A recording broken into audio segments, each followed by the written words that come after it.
से बोलिए शिव गुरु महाराज की जय हो। नीलम दीदी हरिंदर भैया की जय हो। शंकर भगवान पार्वती जी में बातचीत चलता।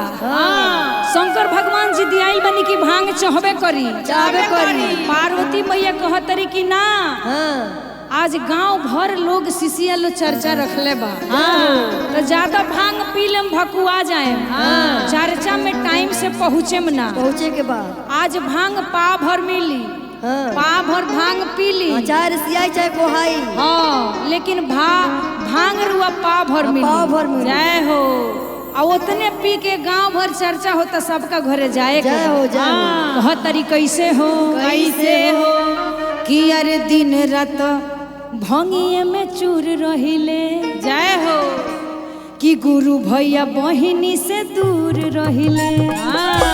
कह तरी कैसे कि दिन रात भंगिए में चूर रहिले गुरु भैया बहिनी से दूर रहिले दिन रात भंगिए में चूर रहिले गुरु भैया बहिनी से दूर रहिले दिन रात भंगिए में चूर रहिले गुरु भैया बहिनी से दूर रहिले अरे दिन रात भंगिए में चूर रहिले गुरु भैया बहिनी से दूर रहिले अब शिष्य पर राखी छाँव भो प्रेम से बोलिए गुरु जी की जय पार्वती मैया की जय हो कि अब शिष्य पर राखी छाँव भो जय हो कि अरे भंगिया पीली पाव भर चर्चा होई गाँव भर भंगिया पीली पाव भर चर्चा होई गाँव भर अरे भंगिया पीली पाव भर चर्चा होई गाँव भर भंगिया पीली पाव भर चर्चा होई गाँव किसी सियाया से नू हो अब बैठे पिया से नू हो किसी सियाया जय हो कि बैठे पिया देनु हो किसी सियाया से नू हो अब बैठे पिया से नू हो किसी सियाया देनु हो कि बैठे पिया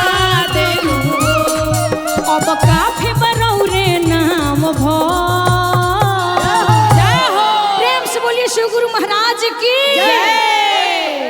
कि अरे भंगिया पीली पाव भर चर्चा होई गाँव भर भंगिया पीली पाव भर चर्चा होई गाँव भर अरे भंगिया पीली पाव भर चर्चा होई गाँव भर भंगिया पीली पाव भर चर्चा होई गाँव कि गुरु पुकारेली हो कि लावेली हो किसी सिया पिया देली हो किसी सिया पिया देली हो किसी से पुकारेली हो और रहिया निहारेली हो रहिया निहारेली हो रहिया निहारेली हो अब भजन गावेली भाव भो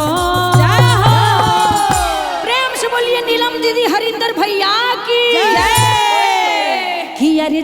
भंगिया पीली पाव भर चर्चा होई गाँव भर भंगिया पीली पाव भर चर्चा होई गाँव भर हर भंगिया पीली पाव भर चर्चा होई गाँव भर भंगिया पीली पाव भर चर्चा होई गाँव भर हर भंगिया पीली पाव भर चर्चा होई गाँव भर भंगिया पीली पाव भर चर्चा होई गाँव भर